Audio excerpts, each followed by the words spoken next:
It turns out that it's not the same for each of the principles. One of the things I do in my book is to have a section at the end of each chapter called defense. How do you defend yourself against this?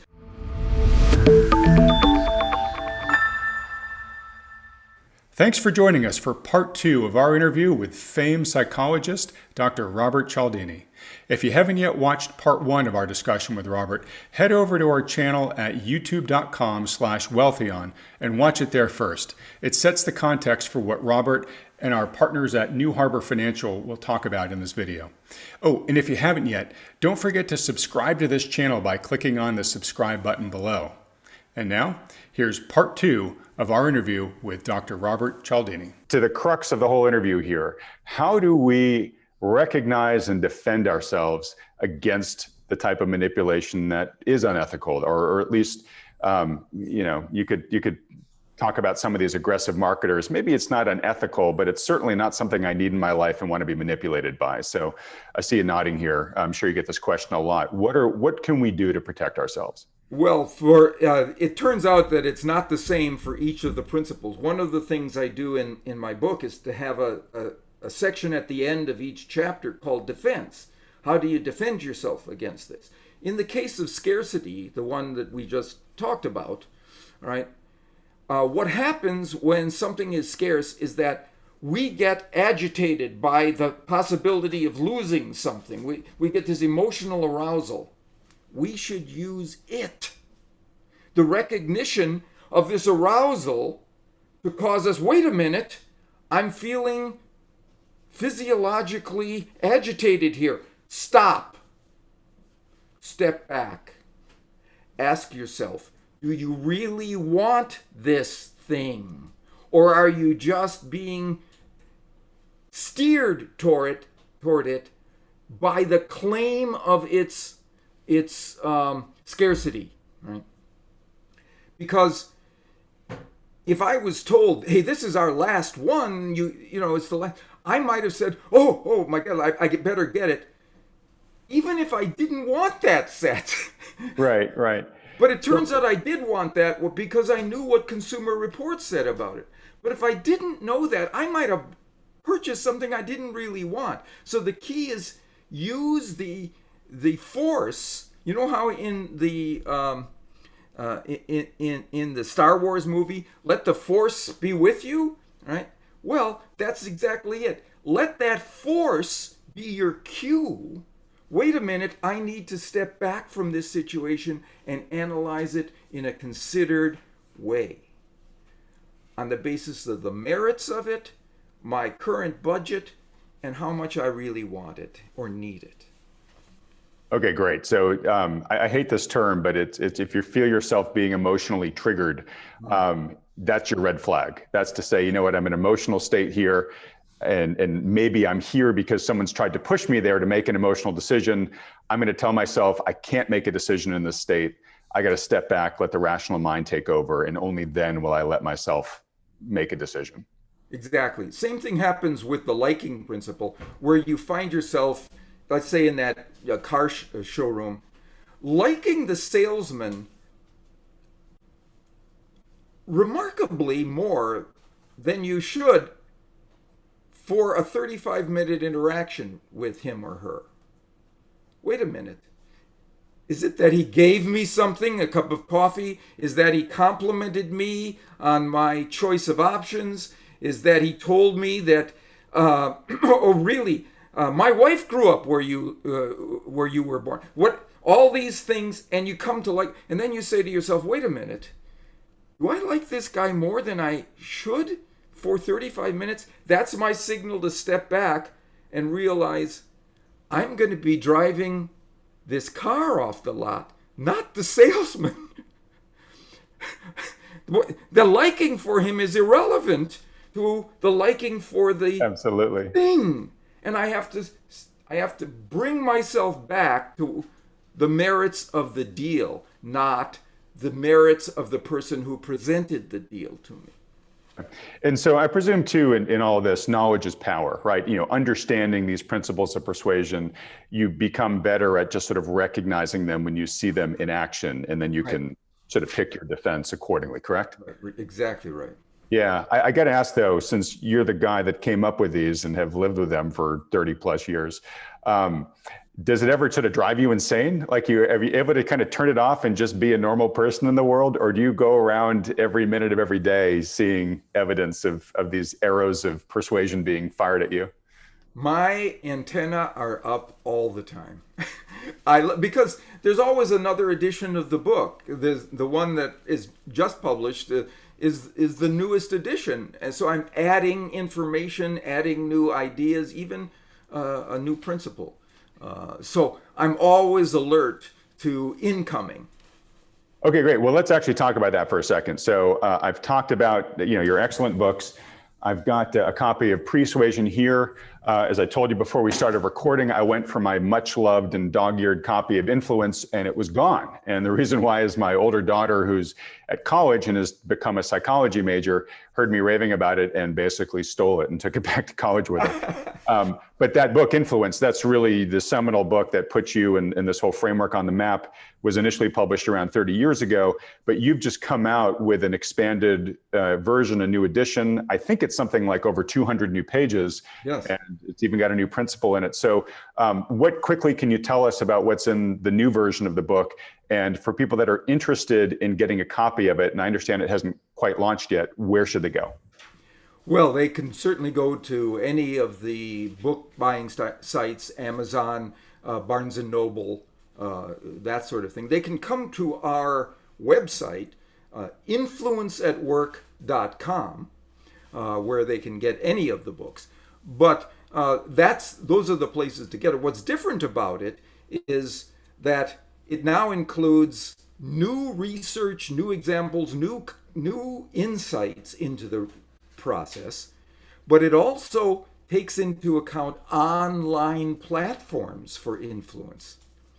When the last edition was written 14 years ago, there was no online commerce. There was no digital marketing. It didn't exist. Now, I've heard people say the book Influence is the Bible for digital commerce. It didn't exist when the book was written. So it must be the Bible because the principles of influence that apply when the book was written also apply to the new platforms in which influence occurs, social media, e-marketing, and so on. Well, so, in the launch of the whole digital platform, there has emerged this new category of person on the internet called the influencer. And Bob, I'm going to say, you've been called the godfather of influence, but I think to all those influencers, you're the godfather of those influencers, whether you want to be or not, having published the Bible. All right. Well, look, I like to close here in Bob in asking where people can go to learn more about you and your work. Obviously, they can read the books. You also mentioned your website. Maybe you could mention that one more time. We'll put the URL up on the screen. Yes, of course. It's Influence at Work. That's all one word, no spaces, .com. All right. Well, Bob, look, thank you for giving us so much of your time, for giving so much to the world in terms of the insights that you've brought through with your whole framework around influence and persuasion. This has been an absolutely delightful interview. They oftentimes say, don't meet your heroes. They don't measure up. You definitely break that mold. So thank you. I've had just a phenomenal time with you here, and it's been a real honor. I hope we can have you back on the program at some point in the future. I feel like we've just sort of scratched the surface of understanding our world through the lens of influence and persuasion. And as events develop throughout the future here, I would love to be able to share your perspective on that, given your gift and your outlook with our audience. So hopefully, I'll tell you what, Adam, it's a deal because you asked. Clearly, you had done your homework and you asked the questions that allowed me to get into the core issues and ideas of the material. Well, thank you. And now I'm liking you even more. So I think you're using that liking principle for me here. But anyways, thank you so much. And Bob, we'll have you again in the future, but best of luck with the sales of the new edition of the book. I'm going to go get it after we hop off here. All right. Thanks. All right. As we do every week, I'm now going to talk with the lead partners at New Harbor Financial, the financial advisory firm officially endorsed by Wealthion, Mike and John. I feel like I say this every week, another great guest, another great interview. But I got to say, guys, this was one of my favorite ones that I've done yet. Just such a pleasure to interview Robert in person after being such a huge fan of his work for so many years. I'm sure everybody who watched can understand why. But, guys, so many of what Robert talked about there applies to what's going on in the financial world in terms of trying to keep, have people keep faith in the markets despite these crazy prices, to believe the authorities, to just go with the crowd. I'd love to hear your guys' reactions. John, let's start with you first.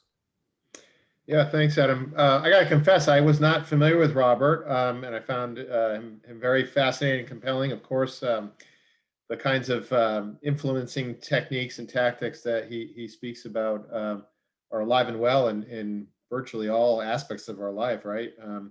And the Federal Reserve, for example, has been there used to be a word for it called jawboning, right?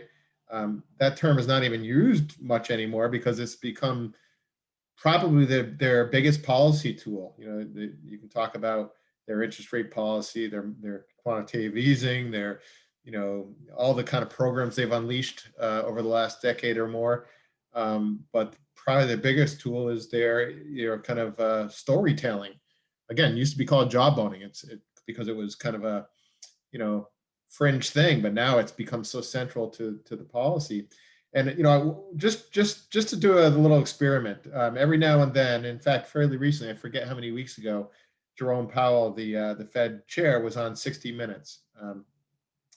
I would encourage folks to go back and find the 60 Minutes interview with, I'm drawing a blank here. Mike, help me. the prior Fed chair before Janet Yellen.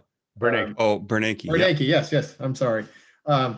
But very shortly after, it was probably in 2009, after kind of the response to the housing crisis. If you go back and listen to his interview then and compare that to where we are today, policy-wise, narrative-wise, it is absolutely jaw-dropping, because the things that were talked about and dished out then as very temporary emergency measures that were needed have become permanent fixtures that have actually only been built upon. And it's just, I think it's very two bookends to kind of see how this narrative in kind of small doses really has disguised a very dramatic seismic shift underneath the surface. All right, and Mike, I'm coming to you in a sec, but yeah, I just took a couple quick notes as Robert was talking, about his principles of influence. And so, as you said, John, there's authority, right? Using authority to shape people's perceptions. So, they trot out Powell. Just yesterday, Jerome Powell said inflation will be temporary. Yes, we're seeing signs of higher inflation, but don't worry, it'll be temporary. And of course, that's what his predecessors have said about all their concerns. He mentioned Bernanke. Bernanke, famously said, "Don't worry, subprime is contained." Right?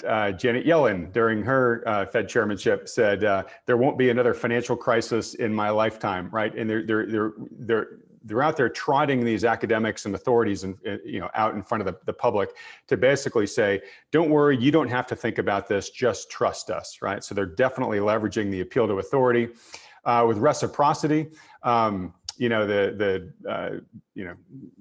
The recent administration has been giving people lots of free money in the mail. I shouldn't say lots of free money, but they're giving them free money in the mail. And they're basically saying, look, take this free money and be happy about it. And just don't question where the rest of all the stimulus money is going. Because when you run the numbers, it's a very small fraction that's actually going to real people. The vast majority of it is going to companies and huge expenditure projects and stuff like that. It's not going into people's pockets. But it's sort of gives the administration air cover, because people feel like, well, they gave me some free money, so I should trust them to go off and do whatever they say is important. Scarcity. Right now, NFTs and cryptos are highly leveraging the whole scarcity factor. And I think the key question we have to ask ourselves is, yes, it is scarce, but does it really have value? Just because something is scarce doesn't necessarily mean it has value. When we're seeing these memes that go for hundreds of thousands or millions of dollars, as NFTs now, look, yes, that's the market price. Someone's willing to buy it today, but does it really have any underlying value at the end of the day? Commitment and consistency, the whole buy the effing dip meme that's gone on right now. Hey, you bought into the market rise so far, so you should continue to buy into it every time there's a dip, right? That whole meme of BFTD is trying to leverage people's commitment and consistency, their desire to appear consistent over time. And then lastly, consensus. This narrative that stocks or now stonks only go up, or that the Fed has your back. Don't worry. You don't have to worry as an investor, because no matter what happens, the Fed's going to rescue the markets and rescue you. And then FOMO, which we've been talking about an awful lot on this program of late. That is leveraging people's desire to be part of the herd and not be left out. And that's another way in which people get manipulated off the sidelines into a highly valued bubble market like this one. So Mike, let me hand it over to you here. So I'm curious to hear your thoughts on Robert. And again, I know we've talked a lot about FOMO in past videos here on this channel. Love to get your update and what you're seeing there too. I really enjoyed Robert's talk. I have to admit, I hadn't read his book or known of his book. I think I might now read that book, though. It reminds me of an old classic. I think it might have been Dale Carnegie's How to Win Friends and Influence People.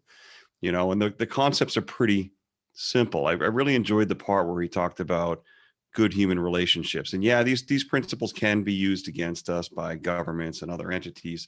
But the parts of it that I enjoyed a lot that I'd like to comment on are just the parts that talked about, basically making people feel heard, understood, safe, comfortable, just basics of connecting with other human beings. Something that I think that is getting increasingly rare in this world, so that felt good. And I just enjoyed it.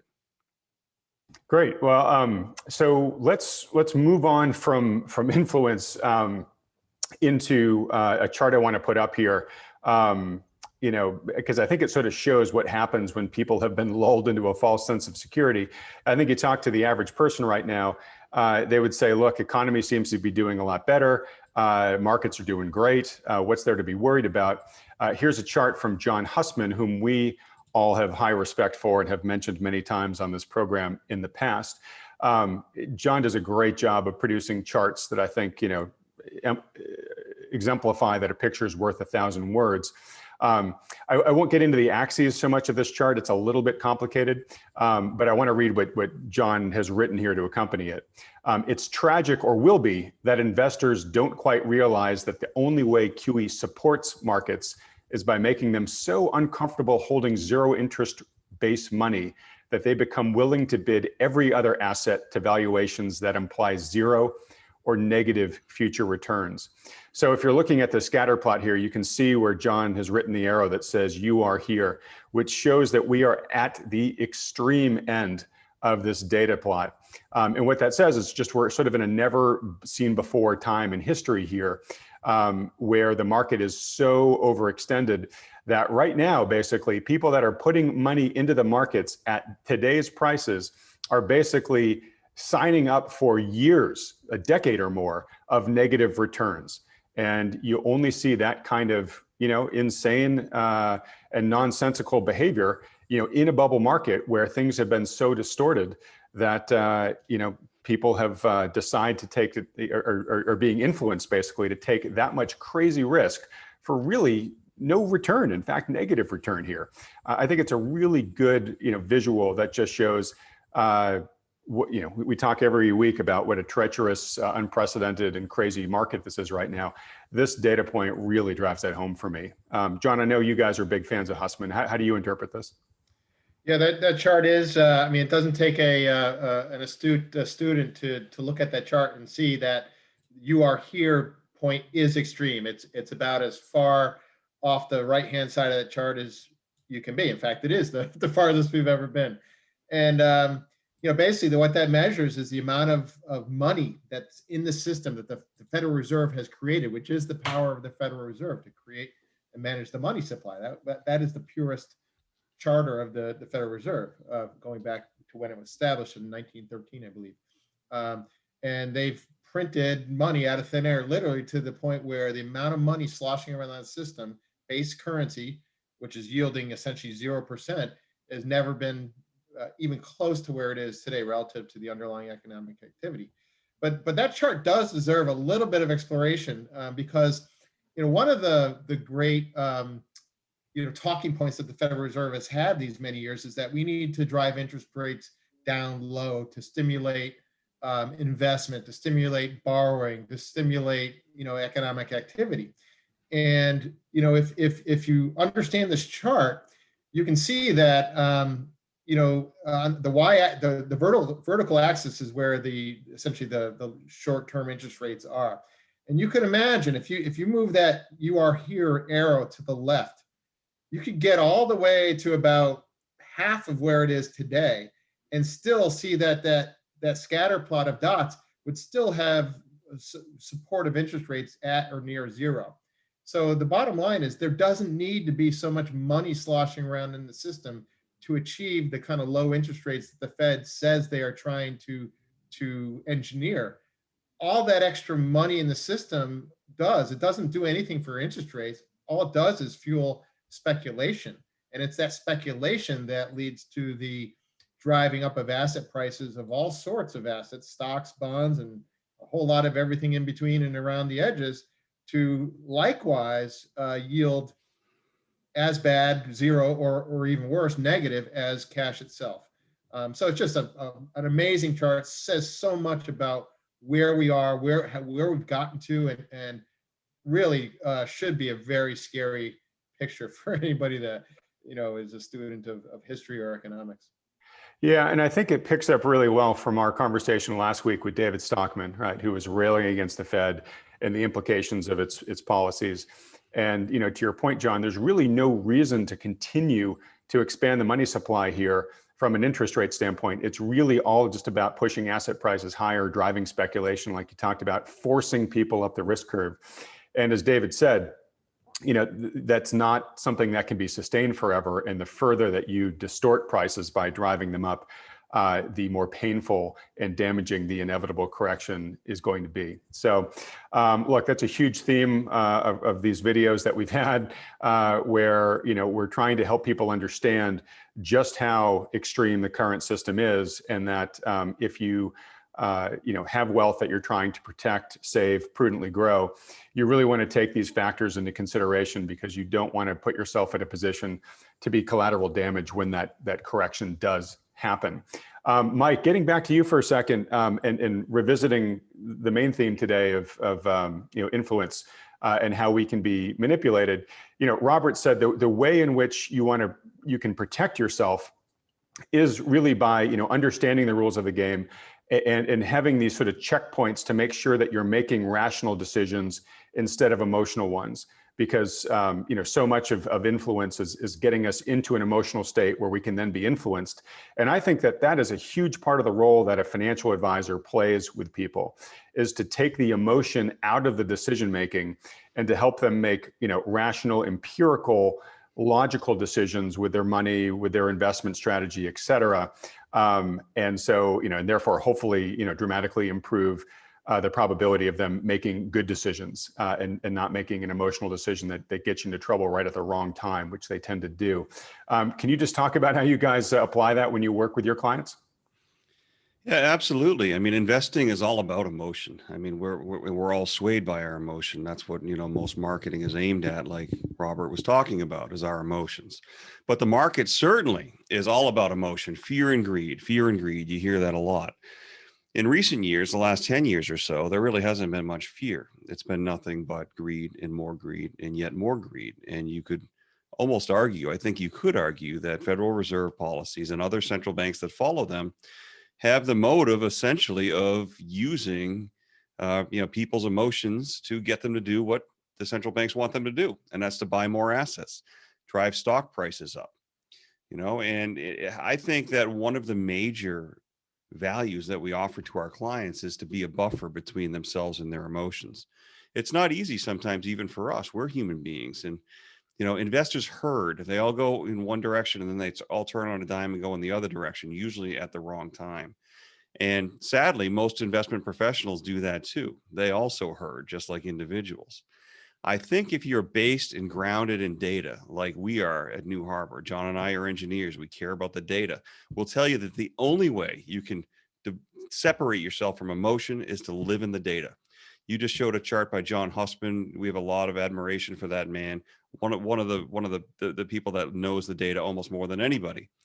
But there's others out there too. We live in the data, and we know that we've never before been here. And we think it's unfortunate that we've all been driven to this place of literally, some people are pulling out their hair with the fear of missing out, or just feeling uncomfortable not being in, or even worse, being 100% in and being fearful of getting out and missing further gains. So we have skills, we've got experience, we've got tools, we have all of that. We know what we're doing. We understand technical analysis very well in charting, but we're also a very good buffer for clients. And we can, for lack of a better way to put it, absorb the emotion and move forward with a practical, sound plan. So it's a big part of what we do recently.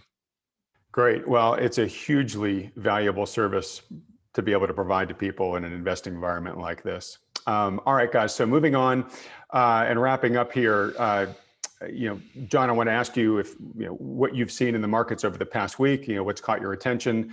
If you guys made any notable trades, et cetera. I will note from my perch, what's interesting is we've seen, markets are still pretty much at all-time highs or quite close to them. But we've seen some blowout earnings coming from some of the tech companies and whatnot. But what's interesting to me is we've not seen the markets really catch fire as a result. We've seen some of the companies pop a bit, but the indices overall don't seem to be really, they seem to be sort of losing their upward momentum from here. Are you seeing that? And if so, what do you make of it? Yeah, Adam, we are. I mean, there is some divergences in market breadth. For example, the NASDAQ, tech-heavy NASDAQ, the breadth has been, and when I speak of breadth, it's the uniformity of stocks, in that index moving up or down consistently together. When you have this non-uniformity of that breadth, the index might be going higher when there's, more and more of the stocks in that index, not seeing new highs or not seeing the same kind of upward trends, to put it in lay person's terms. So there are some divergences. For example, the NASDAQ index is seeing a little bit less uniformity there than some of the others, like the S&P 500. So those are kind of conflicting signals. I guess the notable thing is still remains just the frenzied fervor with which the speculative bit seems to be in people's teeth right now, wanting to get into the market, and that's certainly consistent with markets at all-time highs like they closed today, at least the S&P. Still see precious metals have gotten a good little bounce here recently, as has oil. Bonds have gotten a decent bounce, but I don't. Nothing jumps out too much to me in terms of notable differences from our call last week. All right, so basically we're still staying the course. Market's still highly elevated. You're still seeing that speculative fervor. David Hunter, who we had on the program several months ago, he had predicted, I think back then the S&P was in the high 3000s, but he said, hey, we're going to 4,500 before this whole thing rolls over by a big amount. I think he was predicting like a 65 to 80% crash after the S&P hit those highs. Looks like David's been very prescient. So it'll be interesting to see if his prediction plays out as he says it should. All right, guys. Well, as we wrap up here, I do want to give you viewers of this video, you guys are getting first notice of some exciting news. Wealthion is having its first online conference on June 5th. And really, as of this video release, folks are now able to buy tickets for that. The lineup is great. We've got Lacey Hunt, who's long time deflationist, who now has been saying, I'm getting worried about inflation. And for somebody like Lacey, who's that respected and that committed to the whole deflation game, for him to start potentially reevaluating that is really huge news. And he's going to explain why. We're going to have Grant Williams. We're going to have Stephanie Pomboy. We're going to have David Hunter, who I just mentioned earlier. He'll give us an update on what he sees with his predictions there. We're going to have Lynn Alden. We're going to have Matt Taibbi, award-winning journalist of Rolling Stone fame, the Goldman Vampire Squid. Mike Maloney, and many others. So it's going to be a phenomenal group. If you're interested in that, go to wealthion.com/conference, and you can sign up for it if you want to at the early bird price. All right, and folks, we'll wrap it up there just as we do every week. If you haven't done so yet, please take a quick second, subscribe to this channel. Just click the subscribe button, a little bell icon right next to it. If you want to see who's going to be on the program coming forward, just follow me on Twitter at @MenloBear. I announce it there. And if you have not yet availed yourself to a free consultation with John and Mike and the team at New Harbor, you can stick around to the end of the video. We tell you how to do that. But guys, yes, honestly, given everything that we've talked about, this is such a treacherous time in the markets. You should be working with a financial advisor who is familiar of all the macro risks that we've talked about here. If you've got a good one, great, stick with him. But if not, you really should consider talking to the folks at New Harbor. And with that, John and Mike, whatever happens next, we will be tracking it here together. And I will see you guys next week. Thanks, Adam. We'll see you next week. We will see you, Adam. Thank you again. If you'd like to schedule a consultation with one of the financial advisors at New Harbor Financial, simply go to wealthion.com.